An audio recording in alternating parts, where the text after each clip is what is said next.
खुश आमदीद।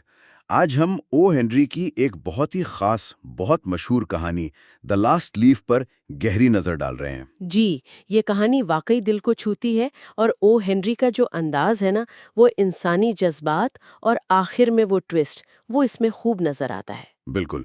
और आज हम कहानी के मतन को ही बुनियाद बनाकर बात करेंगे।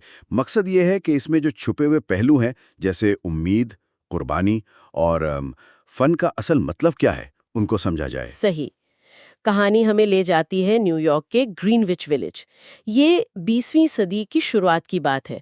वो इलाका क्या कहते हैं, अपनी अजीबो-गरीब गलियों, पुरानी इमारतों और खास तौर पर आर्टिस्ट लोगों की वजह से जाना जाता था। हाँ, एक बोहेमियन सी जगह।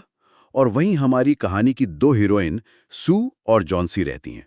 दोनों नौजवान आर्टिस्ट हैं, एक ही स्टूडियो में रहती हैं, पक्की सहेलियां हैं और जाहिर है आर्ट में नाम बनाने के ख्वाब देखती हैं। जी, इनकी दोस्ती की वजह भी यही मुश्तरका शौक था। कहानी में जिक्र है कि वो एक रेस्टोरेंट में मिले और उनकी पसंद नापसंद इतनी मिलती थी, फन, खाने, कपड़े, कि फौरन फैसला कर लिया कि साथ रहना है, साथ काम करना है।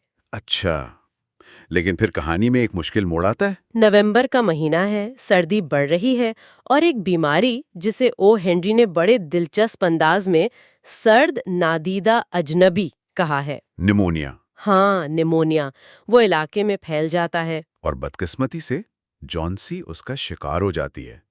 वो बहुत बीमार पड़ जाती है, लेकिन बीमारी से ज्यादा फिक्र की बात यह है कि उसने जैसे जीने की आस ही छोड़ दी है। इसी पर थोड़ी तफसील से बात करते हैं। जॉन्सी की बीमारी और उसकी मायूसी। कहानी में जो मंजरकशी है, वो अपने बिस्तर पर बिल्कुल कमजोर, बेहिस्सो हरकत पड़ी है और बस खिड़की से बाहर देखती रहती है। एक ईंटों की दीवार है बाहर। जी, और जब डॉक्टर उसे देखने आता है ना, तो उसकी बातों से कुछ खास उम्मीद नहीं मिलती।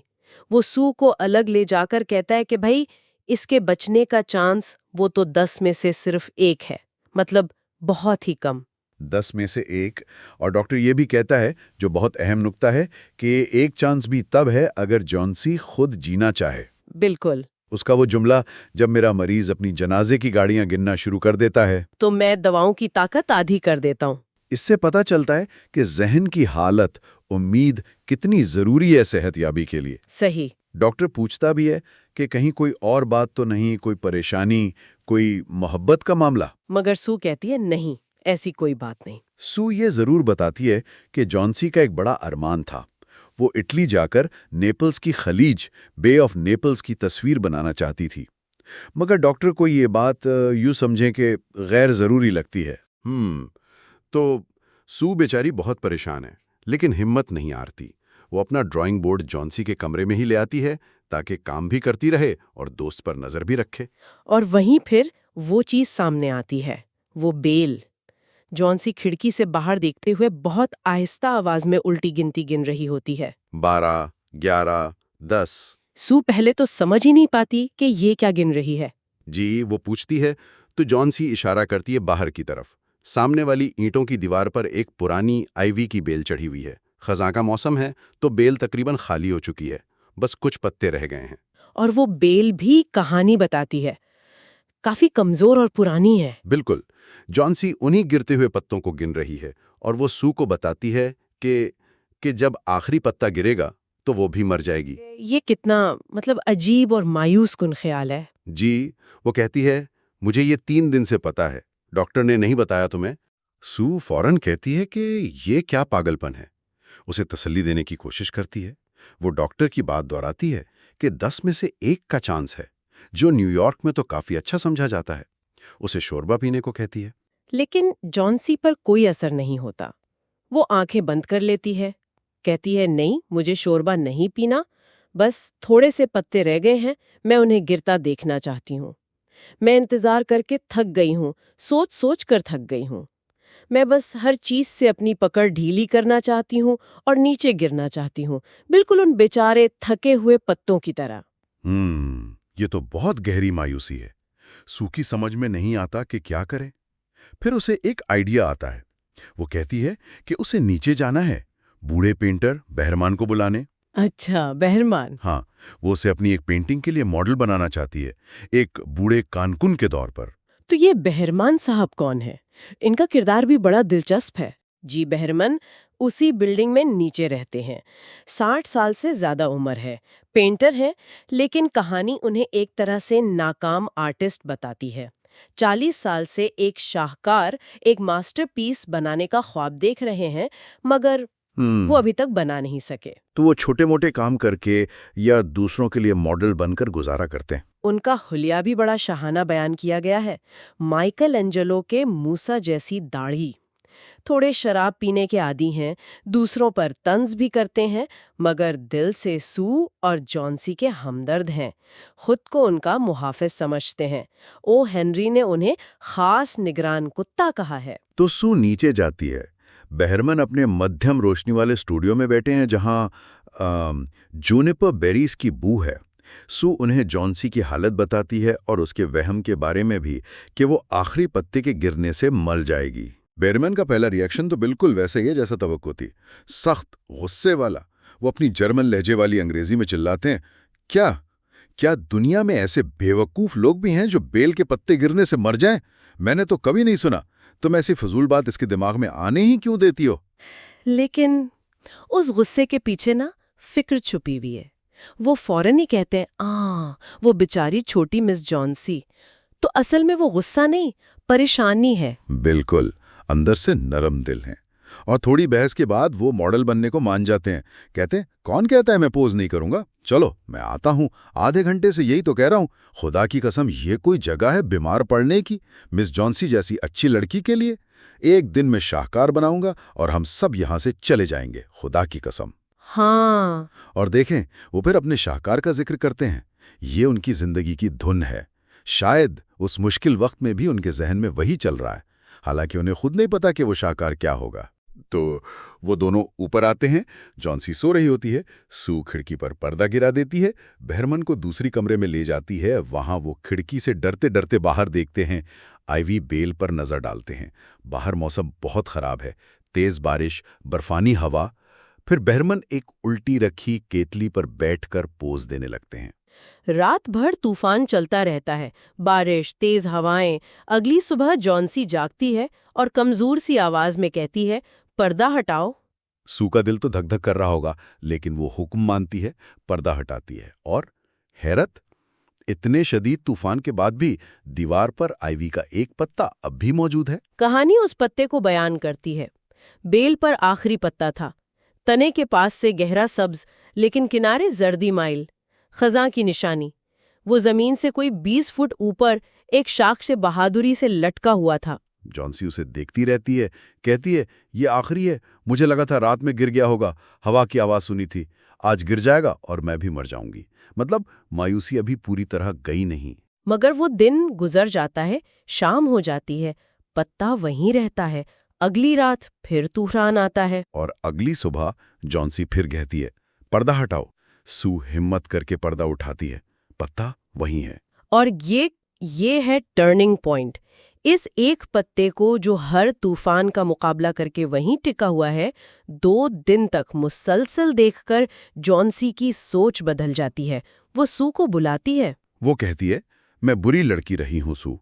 किसी चीज ने उस आखिरी पत्ते को वहां रखा है, मुझे दिखाने के लिए कि मैं कितनी बुरी थी।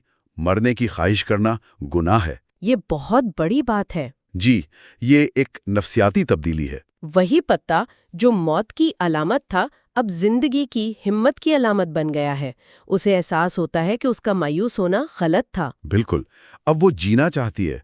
वो शोरबा मांगती है, दूध मांगती है, आईना मंगवाकर खुद को देखती है, तकियों के सहारे बैठ जाती है, सू को देखकर मुस्कुराती है और फिर कहती है, सू, किसी दिन मैं नेपल्स की खलीज पेंट करूंगी। उसका ख्वाब लौट आया है। इसी दिन जब डॉक्टर आता है तो वो बहुत मुतमईन होता है। सू का हाथ पकड़कर कहता है, बराबर इम्कानात हैं, यानी 50-50 चांस। अच्छी देखभाल करोगी तो जीत जाओगी। फिर वो जाते हुए बताता है कि उसे नीचे एक और मरीज को भी देखना है, बहरमन। उसे भी निमोनिया हो गया है। और डॉक्टर बहरमन के बारे में ज्यादा पुरुमीद नहीं है। कहता है, बूढ़ा है, कमजोर है, बीमारी शदीद है, कोई उम्मीद नहीं बचने की। इसे आज अस्पताल ले जाएंगे ताकि कुछ आराम मिल सके। सू के लिए ये यकीनन बहुत दुख की खबर होगी। अगले दिन डॉक्टर आकर खुशखबरी देता है, जॉन्सी खतरे से बाहर है। कहता है तुम जीत गई, अब बस अच्छी खुराक और देखभाल। जॉन्सी तो बच गई, लेकिन कहानी का असल राज, असल कुर्बानी, असल शाहकार वो अभी सामने आना था। इसी दोपहर सू जॉन्सी के पास बैठी है, जब आराम से एक ऊनी स्कार्फ बन रही है। सू से बताती है, मुझे तुम्हें कुछ बताना है। मिस्टर बेहरमन आज अस्पताल में निमोनिया से मर गए। वो सिर्फ 2 दिन बीमार रहे। ओह, जॉन्सी को सुनकर कितना अफसोस हुआ होगा। सू फिर तफसील बताती है। कहती है तूफान वाली रात के बाद जो सुबह हुई, चौकीदार ने बेरमन को उनके कमरे में तकलीफ में पाया। उनके कपड़े, जूते सब गीले थे, बर्फ की तरह ठंडे। किसी को समझ नहीं आया कि वो इतनी खराब रात में बाहर कहाँ गए थे। और फिर वहां कुछ चीजें मिली। एक लालटेन जो जल रही थी, एक सीढ़ी जो अपनी जगह पर नहीं थी, कुछ ब्रश और रंगों की एक पैलेट जिस पर सब्ज और पीले रंग मिले हुए थे। सू फिर जॉन्सी से कहती है, खिड़की से बाहर देखो जरा, दीवार पर वो आखिरी आईवी का पत्ता। कभी सोचा कि जब हवा चलती थी तो वो हिलता क्यों नहीं था, फड़फड़ाता क्यों नहीं था? ओह, अजीज, ये बेहरमन का शाकार है। उसने उसे वहां उस रात पेंट किया था जब असली आखिरी पत्ता गिर गया था। तो ये था वो शाहकार। 40 साल का इंतजार, कोई बड़ी पेंटिंग नहीं, म्यूजियम में लगने वाली नहीं, बल्कि दीवार पर बना एक छोटा सा पत्ता।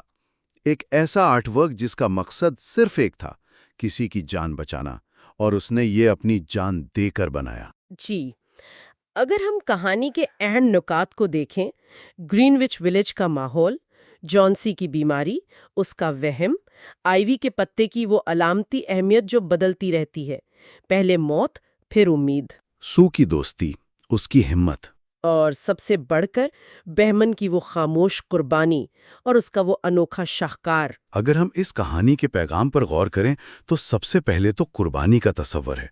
बेहमन ने अपनी जिंदगी देकर एक जिंदगी बचाई, और इसी अमल में उसने वो कर दिखाया जो वो हमेशा से चाहता था, एक शाहकार बनाना। बिल्कुल।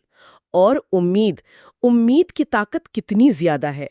जब तक जॉन्सी बिना उम्मीद थी, वो मरने के करीब थी। जैसे ही एक पत्ते ने, भले वो नकली था, उम्मीद दिलाई, उसकी हालत संभल गई। जी हाँ, एक छोटी सी चीज जिंदगी और मौत का फर्क बन गई। और ये फन की नौयत पर भी सवाल उठाती है। क्या आर्ट सिर्फ खूबसूरती के लिए है, शोहरत के लिए है, या उसका असल मकसद उसका असर है? बेहमन की पेंटिंग शायद टेक्निकी तौर पर दुनिया की बेहतरीन न हो, लेकिन उसने जो काम किया, एक जान बचाई, क्या ये किसी भी बड़ी पेंटिंग से कम है? ये बहुत गहरी बात है कि हम फन को या कामयाबी को कैसे देखते हैं। इससे ये सोच भी आती है कि हमारी जिंदगियों में असल शाहकार क्या होता है। क्या वो सिर्फ कोई बड़ा कारनामा ही होता है जिसे दुनिया देखे, या फिर दूसरों के लिए किए गए वो छोटे, अनदेखे, बगैर किसी गर्ज के काम, वो भी शाहकार हो सकते हैं? वो काम जो शायद किसी की नज़र में ना आए, लेकिन किसी की जिंदगी बदल दें। हम अपनी मीरास को कैसे नापते हैं? ये वाकई एक जबरदस्त नुक्ता है सोचने के लिए। ओ हेनरी की ये कहानी, ये छोटी सी कहानी वाकई बहुत बड़ी है। उसकी सादगी में जो गहराई है वो हमेशा मुतासिर करती है। बिलाशुबा, उम्मीद, कुर्बानी और इंसानी हमदर्दी की ये लाज